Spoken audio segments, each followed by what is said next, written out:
What's up everyone? Welcome back to the shop. Today we're going to talk about some of my favorite woodworking tips that have saved my butt. Some of these you might have heard of. Some of them you probably haven't.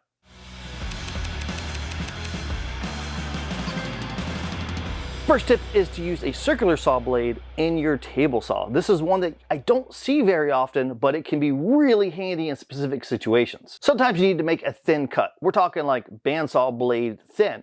And that cut might be a little bit thinner than even your thin curved table saw blade. Usually circular saw blades have a 5/8 inch arbor, and that's typically the same as a table saw. So you could take that thin circular saw blade you have, put it in your table saw, and you can make awesome cuts. Number 2 is contact paper. This is a tip that I don't see woodworkers using very often. Typically what they do is they go with the masking, the painter's tape option of you put a layer of painter's tape, you put some CA glue down, you put another layer of painter's tape, and then that serves as a way to hold one board onto another. However, the problem that I've seen with that is whenever you're dealing with thin woods like veneers. Now you've got multiple layers of painter's tape, multiple thin strips. I know you can get painter's tape a little bit wider, but it's still not super duper wide. And then when you try to peel those off, I've had veneer break really easily doing this. Instead, I opt for contact paper. You put a layer of contact paper down, put that on the other side of your workpiece, then apply your super glue. It works the same way, except now you have one big surface that you can peel off, and it works perfectly. Ever try to cut a wide panel on a table saw when you have a miter gauge? Well, the problem is once you pull that miter gauge away from the table saw, it becomes unstable and it makes it difficult to cut the panel. Now, one way you can do this is you can make a table saw sled, but not everyone wants to make a giant sled to cut one particular board. So here's an option for you. Take your miter gauge and flip it around and put it in your table saw backwards. Now your miter gauge is going to stay on top of the table saw surface.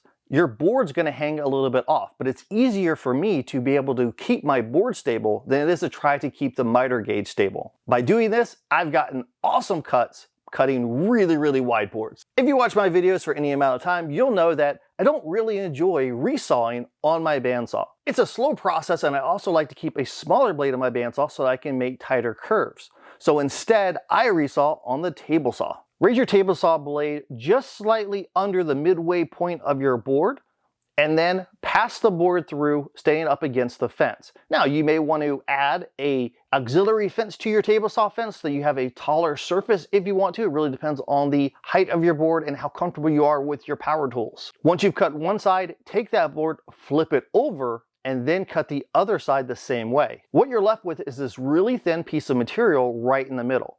Then you go over to your bandsaw and slice it off super fast. Now you have thinner resawed pieces much faster than if you would have used your bandsaw. Now, I will say, the one downside is that the blade on your table saw is thicker than your bandsaw blade, so you will lose a little bit of material when it comes to the kerf, but I find that acceptable because the process is so much faster. Anyone who's ever applied glue to ingrain knows that the ingrain likes to suck up that glue quickly. Well, here's what I do whenever I'm gluing up miters. I apply glue to the ingrain and then let it sit for a couple minutes. Watch it. You'll notice all of that glue soak in. Then I come back and apply a second coat of glue to all of my miters again, then glue it together. And by doing that, I get a much stronger bond than if I would have just applied one layer of glue. Y'all know that I love templates. They're easy to make, they're repeatable, I can print them out as many times as I want, and once I get done using them, I can always put them on my website for people to download. So I highly recommend making templates and using that in your woodworking process. Some people think that using templates means you're doing something complex, you're trying to cut out some crazy shape. And while that's true, I also use templates just for basic things like sanding, to make sure that I'm sanding up to the line that I need to on a curved surface. I use templates whenever I'm cutting on the bandsaw because it's just a little bit easier to see my lines than whenever I draw it with a pen or a pencil. I do have a 3-part video series on my website on how to get started on making templates, and it's completely free. So just go over to my website, go into the R&D lab. I've got a whole section there, go through it, telling you, it's gonna change your woodworking life. I use a good amount of thin material whenever I'm working on my projects, so to help me with that, I made a little jig for my table saw to help me get repeatable thin cuts. What's great about a jig like this is you don't have to keep measuring the distance between the table saw fence and the blade. Cutting thin boards between the fence and the blade can be problematic. Also, it can be a little bit unsafe because then you have that thin board just kind of flopping there in between that blade. It can easily get caught, and then all of a sudden you get your face cut off. His face. I took some bolts that I had in my shop and I put together my own little jig that is completely adjustable. It slides in my miter gauge. It also slides back and forth between the miter gauge slot and the blade so I can get repeatable cuts. Now, you don't have to make it this way. You can make it any way. I've seen some that are just a block of wood with a bolt in it and you just turn the bolt to adjust it. You could also buy one of these if you want to. I just like to make a lot of my jigs if possible. But I highly recommend getting one of these because it's going to be a lot safer for you to make those thin cuts and you don't have to worry about measuring all the time. The viewers of my channel know this next tip because it's something I do all the time, which is using a ripping blade to cut my dados and my rabbets instead of using a typical combination blade. Reason why I do this is because the ripping blade I have has a flat tooth. Whenever you buy a ripping blade, you can see the type of tooth it has, and a lot of them have a flat tooth. And what that does is it gets you squared off cuts compared to a combination blade, which gives you kind of that weird angle cut. If you make a couple cuts in a row with that, you kind of get this weird saw pattern and it's not a smooth groove. Well, what I do is I use the ripping blade instead. And then all of the cuts that I make, the channels I make, the dados I make, the grooves I make, whatever you want to call them, are all super crisp. One thing that was brought to my attention that I did not know is that sometimes on a thin curved blade, when it says flat tooth, it's not really a flat tooth. One of the teeth is flat, the other ones are angled.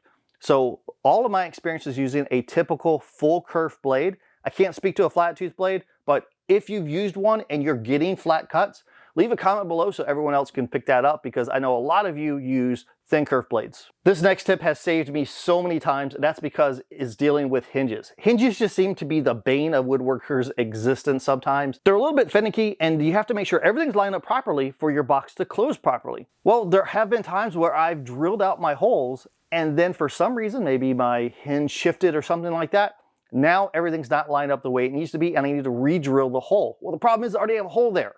So I can't make the hole bigger because then now my hinges are going to be loose because the screw's not going to fit in there properly. When that happens to me, I go to a toothpick.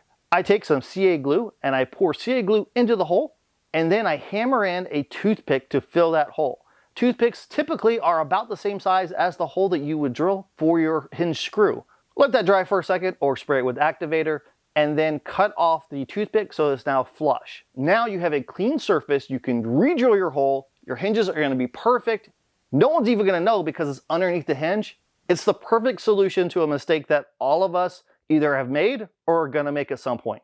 And our last tip is doing a little bit of tool maintenance, which is going to set us up for making perfect, repeatable miter cuts over the table saw. And you've probably been through this before. You turn the handle, you tilt the saw blade, and then you try to measure it to make sure it's exactly at 45 degrees. Some of us will use a combination square or a triangle. Some of us will use one of those fancy little digital gauges to tell us the exact angle. What you may not know is a lot of table saws have adjustable bolts underneath and you can adjust it as a positive stop for your 45-degree angle. So set that blade over to 45 degrees and then get in your table saw and adjust the bolts if your saw has it.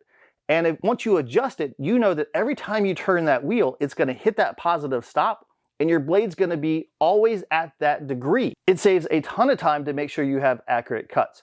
I still always measure my blade just to make sure. I do practice cuts just to make sure. I know that I'm 99% there, and most of the time I don't have to do any adjusting at all. As soon as I set it and it hits that positive stop, I'm at 45 degrees and I'm good to go. Hopefully some of those tips are going to help you out in your shop for your next project. Again, they are tips that I use on a consistent basis. I love them. I want to make sure I'm passing those along to you in case you didn't know some of them.